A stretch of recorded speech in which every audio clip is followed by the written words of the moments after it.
Greetings to all of you and welcome to today's Indian Express analysis of 28th of August. In this newspaper, we will see what articles are important in your civil services preparation and how we can utilize them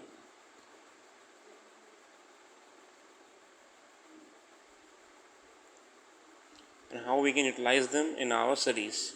So let's begin. Create global framework for ethical use of AI, says our Prime Minister. Prime Minister Narendra Modi on Sunday called for a global framework to ensure ethical use of artificial intelligence as he flagged concerns over algorithmic bias, its disruptive impact on society. Okay, so the G20 summit less than 2 weeks from now, Prime Minister Narendra Modi calls for a global framework on expansion of ethical artificial intelligence tools aims at taking a leadership position on the evolving debate of the need for convergence amongst all countries. So there's need to have a regulation of the AI technology. Moving forward to other articles, we can see that there's a 200% spike in the cyber fraud this year. In May, Delhi saw one of the biggest cyber crimes after 34-year-old doctor was duped rupees 4 crores by a gang posing as officials from the Narcotics Control Bureau. As per police, the accused told the woman that large quantities of MDMA and other pills were found in the FedEx carrier under her name. The woman was threatening that her packages had been seized in Mumbai and Maharashtra. Police would make an arrest. So, such scams are actually rising every day. Okay, this case is one of among 25,000 cyber fraud cases filed till August this year, a 212% increase compared to 8,000 cases filed last year in the same period. So let's see what is the nature of these scams. The fake call scam. Police said the accused posed as bank officials, investment companies, executives, or tech executives to get information from targets. Once they get confidential data such as credit card details, OTPs, net banking passwords, or other details, they siphon off money. We have unearthed several such fake call centers. Okay, cryptocurrency scams. The scams accused create a fake website that lure people to invest in stocks or Bitcoin using Telegram and WhatsApp groups. The gangs send mass invites to people to invest money. The other type of scam is like work from home scam. With the pandemic leading to job losses across the country, many gangs hit upon this scam to target job applicants on social media portals. Police said that they have received multiple complaints from Delhi, Noida, and Gurgaon, with victims claiming they were cheated of lakhs of rupees. Very sad for that. We should be aware, actually, dear students, about the such scams being going on. Afghanistan's absence from the declaration shows how the Taliban ruled country is no longer a major geopolitical priority after the chaotic exit of the US. BRICS instead now focus on the pressing challenges facing the world economy after the pandemic and the consequences of Ukraine war. So here we are actually talking about the BRICS declaration actually, and we know that Afghanistan was missing from the meetings as well.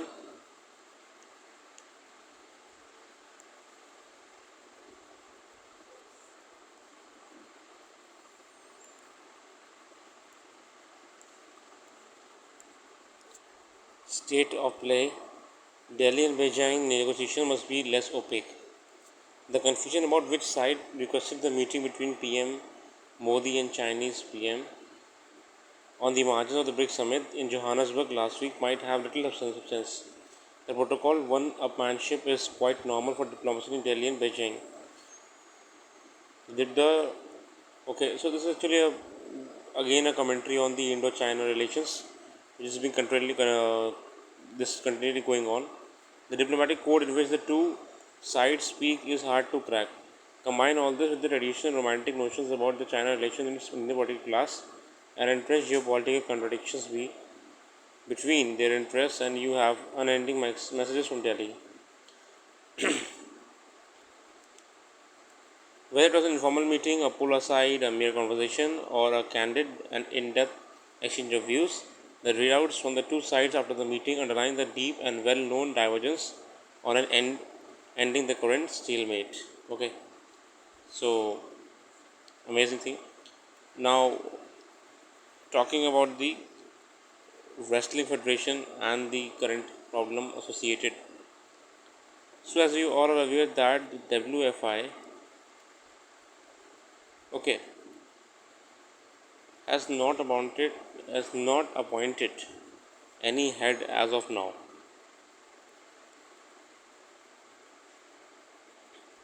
which the World Wrestling Federation has now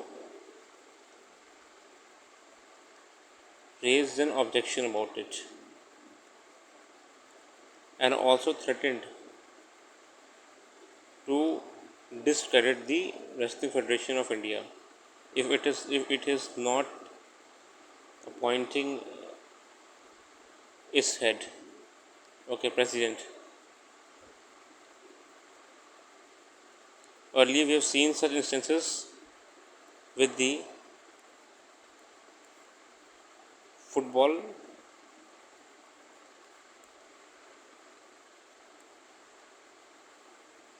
during which we were threatened with the total discredit of our football apex bodies. Let's see what's in the article. A sport that won Indian medals at each last four Olympics find itself in seeming in an irrevocable downward spiral.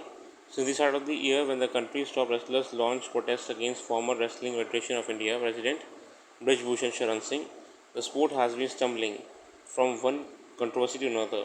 On Thursday, touched another low under the United World Wrestling suspended the WFI for failing to conduct its elections for months. The world body has been urging India's top sports administration to set a WFI house in order. On face of it, WFI suspension does not immediately impact the rulers. Okay, as you know that even if the WFI disqualifies or discredits the wrestling association or federation, the players can still play in all the global matches. Although, but even if wrestlers give their all to the game, they won't be allowed to display the tricolor on the jerseys. India's flag won't fly at major events, and the national anthem will not be played if they finish on the top of the podium. Once again, the ineptness of sports officials is the cause of international embarrassment for India. Also, wrestling is the only federation with administrative issues. Last year, World Football Governing Body FIFA suspended India for not conducting timely election, while the International Olympic Committee and International Hockey Federation threatened to ban their corresponding Indian bodies for same reasons. In June 2020, government was forced to withdraw recognition of the four national federations for not complying with the sports code last year. So it's a major concern for now that why are we unable to ensure administrative order in these bodies. Moving forward, about BRICS 20, we all are aware that now we have expanded its association by including Argentina, Egypt, Ethiopia, Iran, Saudi Arabia, and UAE to join the BRICS. Okay, it's a positive outlook. At Johannesburg, BRICS increased its membership to represent a larger share of world population, global GDP, and international trade. This was initially driven by China with the backing of Russia and South Africa, but once India and Brazil accepted the principle of expansion, the choice of six new members was based on consensus. The accommodation was important, given that at least 23 countries in the global south had conveyed interest in seeking BRICS membership. Two questions need answers. Why first in the expansion of goods for BRICS? Is it good for expanding the BRICS? And second, its leaders. So new BRICS 11 will have more political clout, but the extent of its increased influence will depend on building in a unity. Okay, and why were the six countries chosen? Argentina was brought to expand the Latin American representation. Egypt, given its excellent ties with China and India, was a natural choice. Ethiopia was a surprise, the result of compromise between claims of Nigeria and Kenya. The inclusion of Saudi Arabia and UAE will help the recapitalization of the development bank, enhancing its capacity to finance development projects. Iran's entry reforms its strategic location as a bridge between West, Central, and South Asia. Okay, so this is the reason why we included more countries in the BRICS. At Johannesburg, the leaders direct the foreign ministers to further develop the BRICS partner country model. In line for admissions are Indonesia, Vietnam, Bangladesh, and Mauritius. Okay. The immediate rebalancing focus is UNSC's membership for the original BRICS members, India, Brazil, South Africa. Okay, articulated in paragraph 7. The question of common BRICS currency also dominated the pre-summit headlines, despite the BRICS itself not seeking to create it. Instead, paragraph 44 of the joint statement makes it clear that the grouping will encourage local currencies in trade. So we are all aware that the BRICS nation are trying to avoid the dollar, and they are focusing on the local currency promotion, to promote the local currency in the market. De-dollarization, the term is de-dollarization.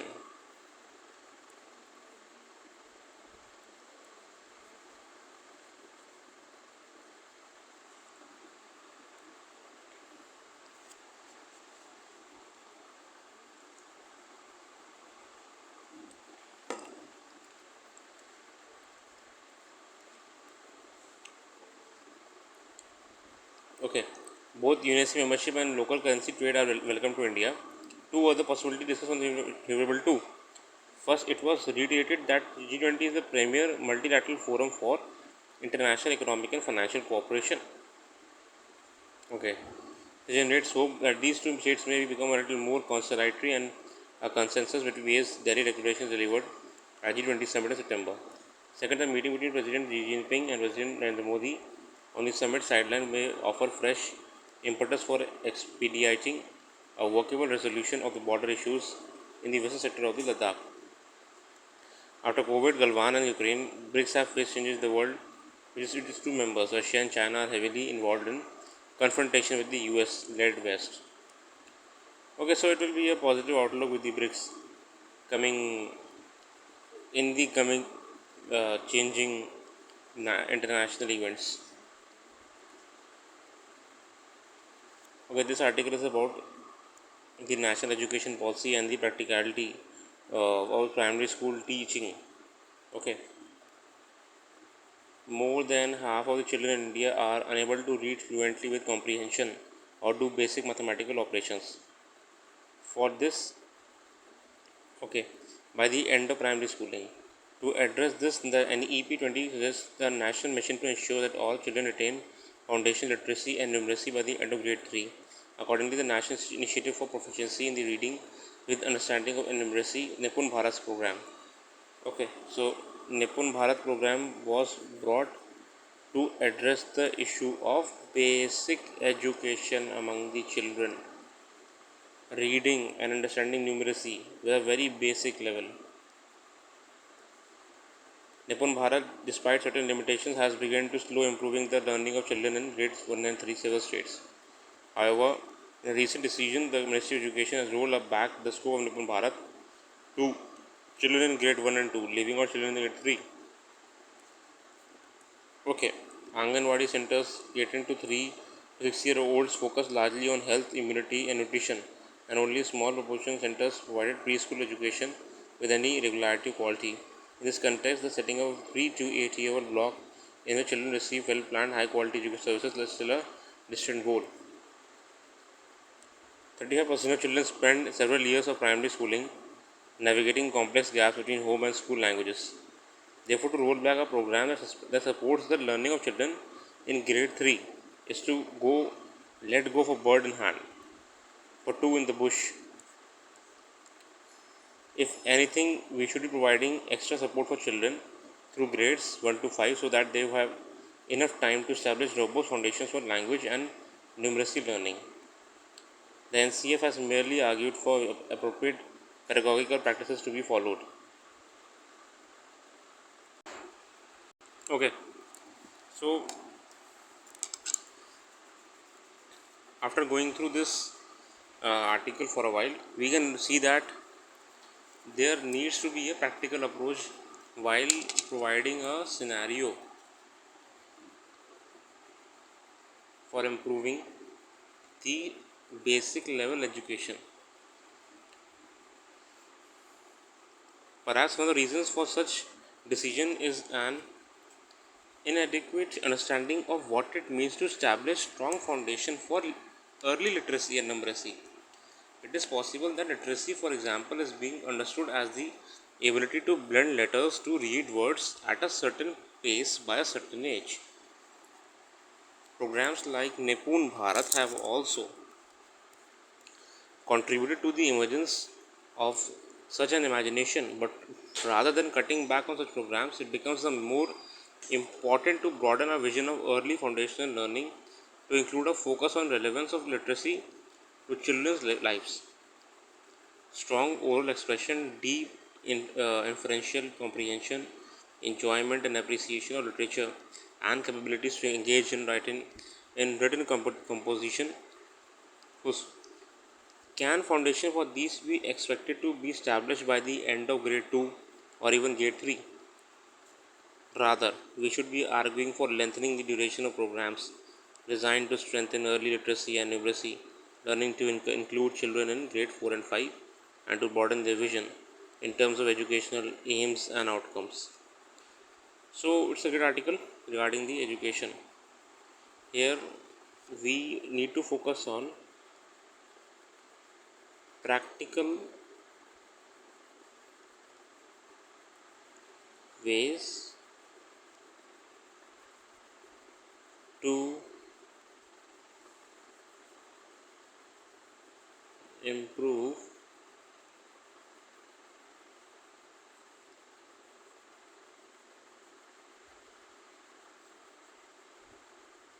education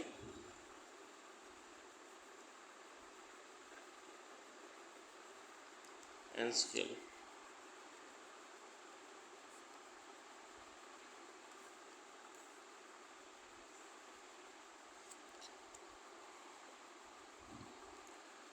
The wildfire was blazing a clear path towards the Canadian Lake tourist spot in British Columbia.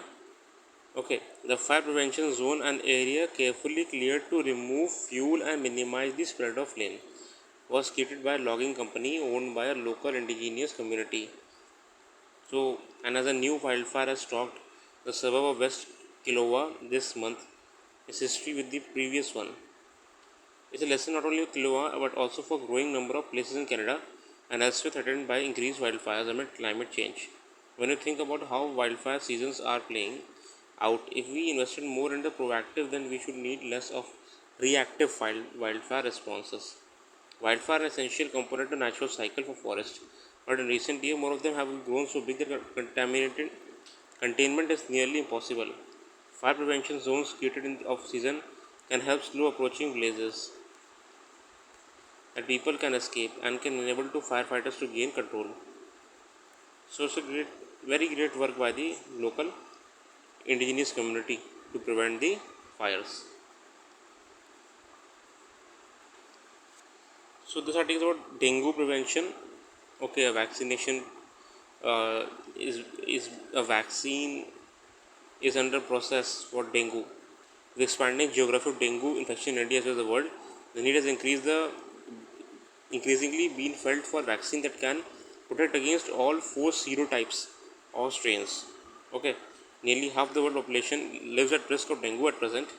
The disease in India has spread from just 8 states and territories in 2001 to Australia 22. This year, 31,464 dengue cases and 36 deaths have been reported across the country till July as per latest data. Several efforts are underway with the country to develop a vaccine against the mosquito-borne disease, which can cause internal bleeding, circulatory shock, and death. The dengue virus called DENV and the serotype for are DENV1, DENV2, and DENV3. Okay, so DENV is the scientific name for dengue virus. Human trial suggests the vaccine by Panacea Biotech based on live weekend version of the four dengue serotypes These versions were developed by the National Institute of Virology, US. They deleted parts of DNV 1, 3 and 4 and genetically engineered a DNV2 backbone using part of the weakened DNV4 on which the others are placed. Okay, so this article is basically about the dengue vaccination program and all that stuff. One of the major challenges developing the dengue vaccine is antibody dependent enhancement. A person with low level of antibody against one serotype of dengue may end up getting more severe infection with other serotype. Okay, so this is the news about the International Space Station. As we all know that 4 astronauts have been sent to the ISS. So you can read this. It is nothing much important for you. It's just an information about this mission. Okay. The Crew 7 mission is a result of ongoing cooperation among different countries in space, especially since the launch of space station in 1998. The US, Russia, Canada, Japan.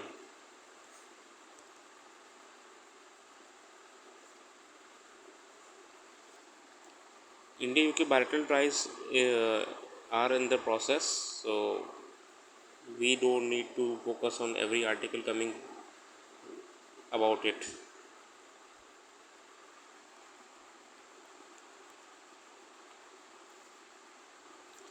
So that's all for today. Thank you for giving your precious time, and we hope you are liking this analysis.